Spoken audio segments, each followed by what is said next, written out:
Greetings, viewers. How are you doing? Welcome to Full Record Jacket with me, Phil, and that shining star, Ben. There he is. Look at him, shining like a star. Hello, Phil. Hello, Ben. How you doing? I'm I don't know why absolutely my fine. voice has changed. I've turned into a finger. Well, I was wondering whether you'd ever give me the finger, but And here I am. like now it's happened right in front of my eyes. Yeah. Yeah. I decided that being a full human was not for me, and I got asked what appendage would you rather be, and I said a finger. So here I am for the rest of my life as a finger, and obviously my lips don't move either. Was And it? Did you actually say you wanted to be a finger, or did you actually try to describe the body part and then it's accidentally turned out to be that rather than the thing that you thought you wanted to be? Yeah, yeah, basically, yeah. And now I've got to live my life for the rest of eternity looking like this. I'm so angry. Oh, right, let's go find whoever The did only this. advantage of that is that you can. I'm not really a finger. Oh, I was just about to introduce you to my head care routine, but Oh, you were don't you? need it, do you? No. No. Do you know what that does? It's the Phil and Phil show.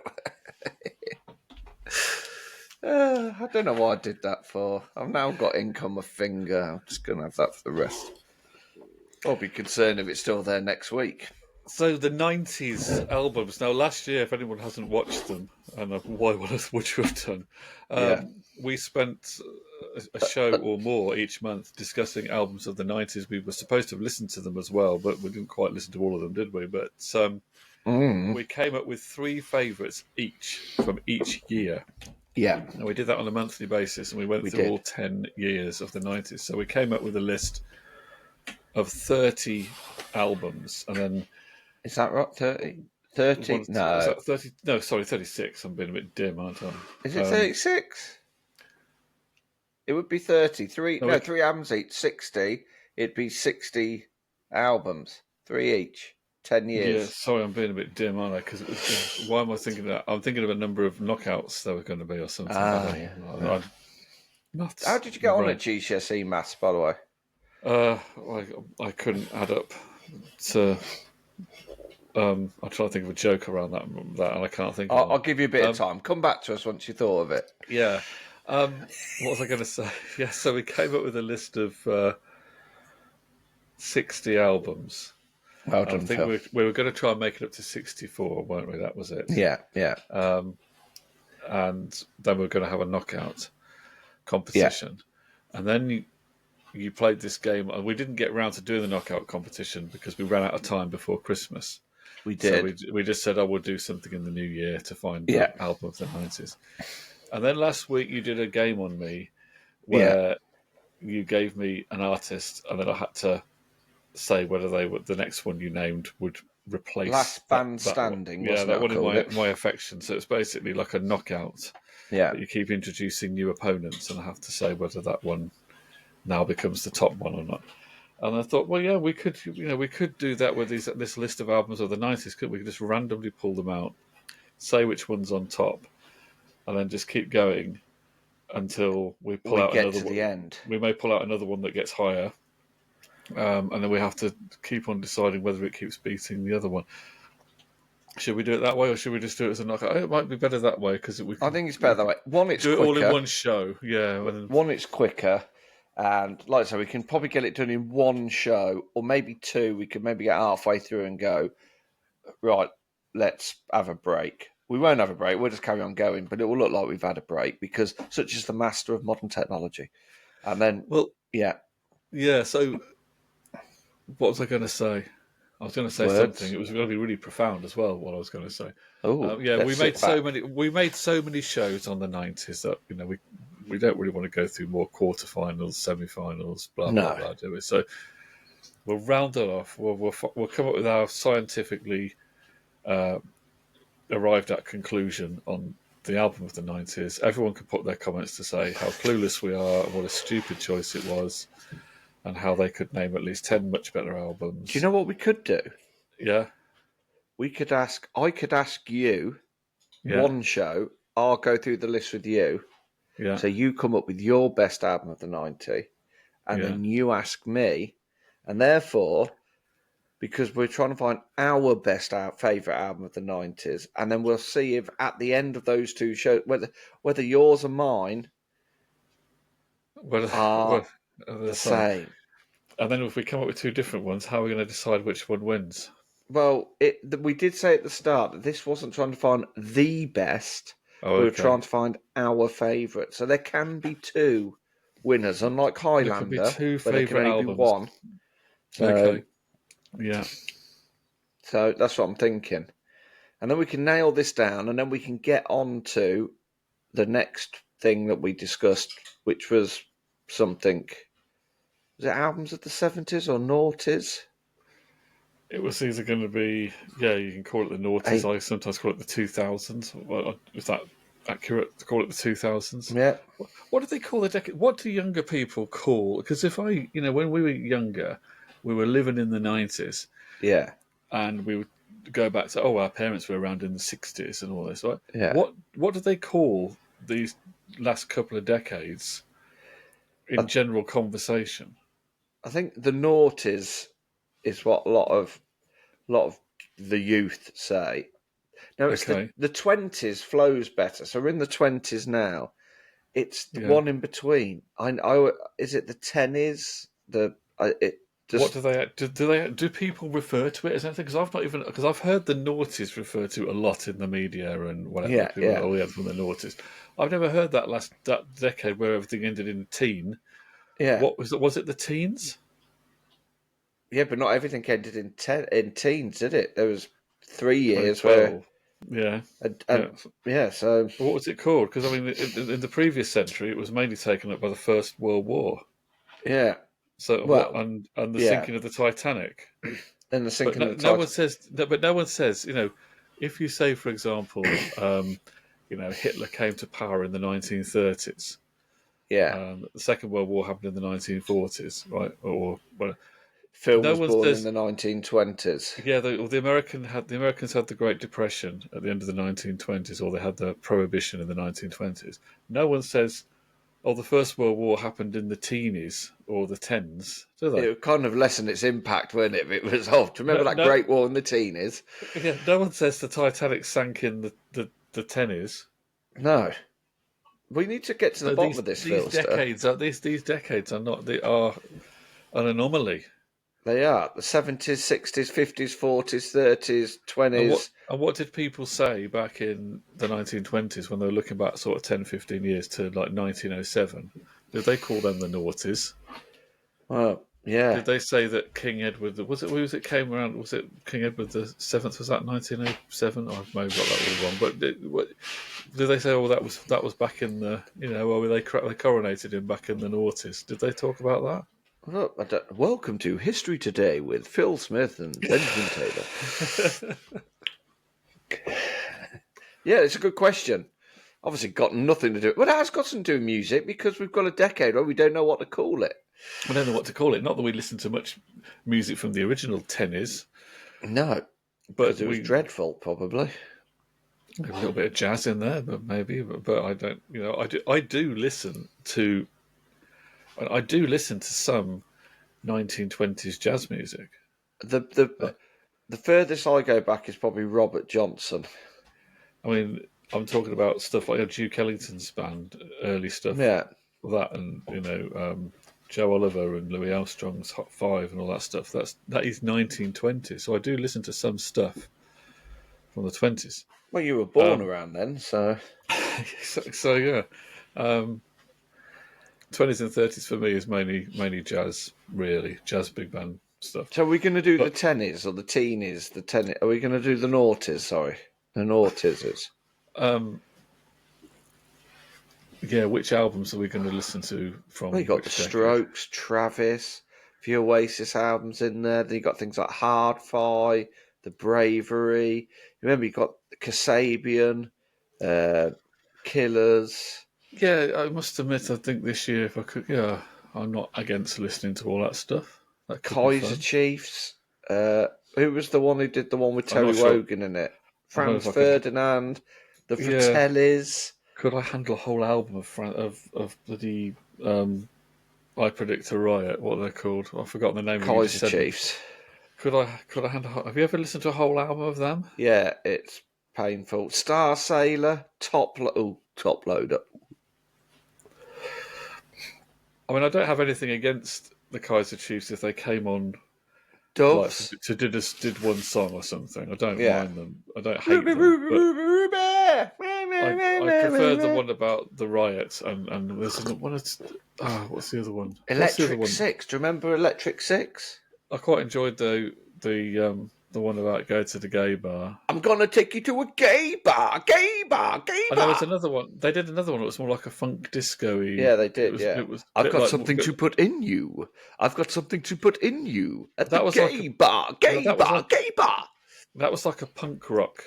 Track, wasn't it? The gay bar one, but the other one was more like sort of Scissor Sisters kind of thing. It was, yeah. Well, you had the Scissor Sisters, Keane, Damien Rice, Jack Johnson, all these sort of people started coming out around that sort of era, didn't they?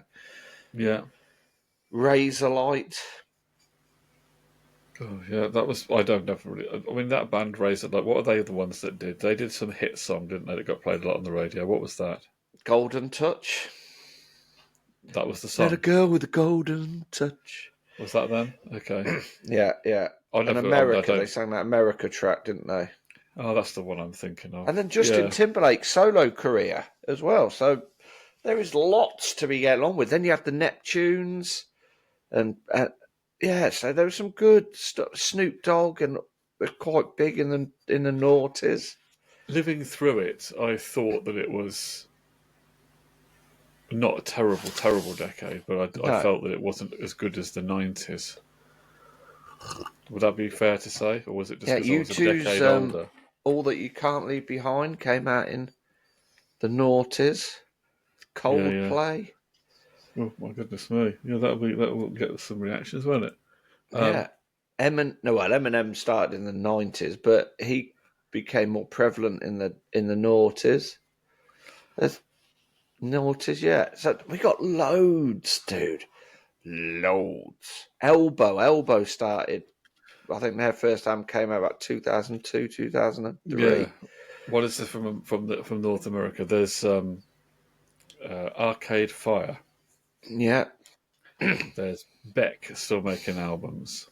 You got Beck. Then you got things like My Bloody Valentine and Bowling for Soup and all those emo bands. My Bloody Valentine was early 90s. You're thinking of early 90s. You're thinking of something else there. Oh, yeah, I am. Yeah, not My Bloody Valentine. What they called? Are you thinking of My Chemical Romance? Romance, yes, that's it, yeah. Yeah. Yeah. There's also the White Stripes. White Stripes. And what else was good around then? You mentioned the Stereophonics were big 2005 with Dakota and that. The first album by Kings of Leon. Remember the first album? Kings of Leon? What was it? The NME called it because you had Kasabian, Killers, Kings of Leon, and not Kaiser Chiefs. Killers, Kings of Leon, Kasabian, and there was one other, and I can't think what it is. But yeah, the 3Ks. I don't think it was Keen. No, it wasn't Keen. They were around as well, weren't they? But it was also that period of indie landfill, as they called it, don't they? Where there was why did they call Snow it Patrol, even though they came out in the 90s, but they were Why did they call it indie landfill? What was all that about? Because a lot of record companies were just trying to jump on the bandwagon. Were they saying it was disposable indie music? Is that what they're trying to say? I think so. I think that's the rhetoric behind it, that a lot of these bands were releasing stuff and then just got dropped and you never heard of them again. Oh, okay. So it's bands that were signed but dropped very quickly and dumped. Yeah, so they became the indie landfill. Yeah, I think that's how it goes anyway. So it wasn't a pejorative term on the music being rubbish. It was that the bands were treated like rubbish. Is that? Yeah, and I think it was just about high turnover, getting records out and trying to find that next Strokes, that next Oasis or whatever. Yeah. And the Libertines? You had the Libertines as well in the noughties, didn't you? So what were the 4Ks then? Killers, Killers, Kasabian, Kings of Leon. British. Kings of Leon. So you got two American. It might have just been the 3 Ks because it wouldn't have been Kaiser Chiefs. I'm going to have a look in. I can't think it being Kaiser Chiefs. I can't think it would be Keen. It must have been something with a little bit more of a kind of attitude, mustn't it? But what could that have been? Let's have a look. I'm afraid I need to know this now, Ben. Ks, noughties. It might have just been the 3 Ks. What, the KKK? Yeah, that wouldn't look good, was it? 4 Ks bands. I'm looking it up under that. It was definitely Kasabian. It was definitely Kings of Leon, and it was definitely the Killers. Right. Noughties. Kasabian, Kings of Leon, Killers. I'm looking that up as well. With K. Let's have a look. Was it Kula Shaker? No, because obviously they came out in the 90s. They were too early. It might have just been the 3 Ks, which again it's not good, is it? Having 3 Ks next to each other. I'll have to find the interview or was it the Kooks? It couldn't have been the Kooks. It may well have been. I'm now looking at a list of bands that start with K. I've actually found one on here. There's a heck of a lot on here that I've never heard of. Flipping out, this is like what every K artist of all time is on here. It's even got Kate Pearson, all the Kates, Kate Bush. Yeah. They're all in there. Katie Melua. Keen, they're on there. Keen. He wasn't Keen. They weren't. I'd have to find the interview. It wasn't Kid Creole and the Coconuts. No. And it wasn't Killing Joke. No. It wasn't Kool and the Gang. Nope. It couldn't have been Kula Shaker. So it's the slightly wrong era, really, wasn't it? It might have been the Kooks, but I can't see that it would have been. It might just be the 3 Ks, which is worrying. It wasn't Katie Tunstall. No. I don't think it was. No. And it wasn't the Kinks.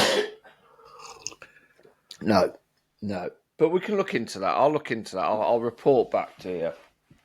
There's been a lot I definitely know it was not Shaker, Kasabian, Kings of Leon, and the other one, which is now Killers. So there's been a lot of artists that begin more than you think that begin with K. Kevin. There's been a lot more. Was it? No, that was Carter and the Unstoppable Sex Machine, wasn't it? Yeah, that began with a C. Kevin and the Unstoppable Sex Machine would have been an interesting name for a band as well, wouldn't it? Yeah. So that's our plan, isn't it? That's our plan. That's the plan. Yeah. So that's what we're going. I'm going to have to have the 90s. We found a decade. Yeah, it is. I'm going to put in there indie landfill because I'll see if I can bring up the video. All right, we'll hang on. Oh, there we go. We'll hang on until we find the 4th K band. Oh, here we go. Because it says here, examples of indie landfill are the Fratellis, Razorlight, Bombay Bicycle Club. Here we go. I saw them on Glastonbury, Bombay Bicycle Club. They're very good. I like Bombay Bicycle Club. The term indie landfill is often used in a derogatory way to describe music that is seen as disposable. Some say that the term is reductive and dismissive. So there we go. But there's bound to be a video. Here it is. Conor McNicholas on Indie Landfill. So I will have to watch that video again and find out who the 4Ks were. Well, we're hunting for the 4th K viewer. So, apart from looking forward to that fascinating showdown of the best album of the 90s, can you tell us, was there a 4th indie alternative type band in the 2000s or the noughties or whatever you call it that began with a K that fits with the Killers and Kasabian and the other one you said? Yeah. Kings of Leon. Leon, yeah. Was there a fourth K? Yeah. Or was Ben completely imagined that? Yeah. Let us know in the comments. In the meantime, thank you for watching. There will be another Phil and Ben episode popping up on your YouTube very soon. Bye for now.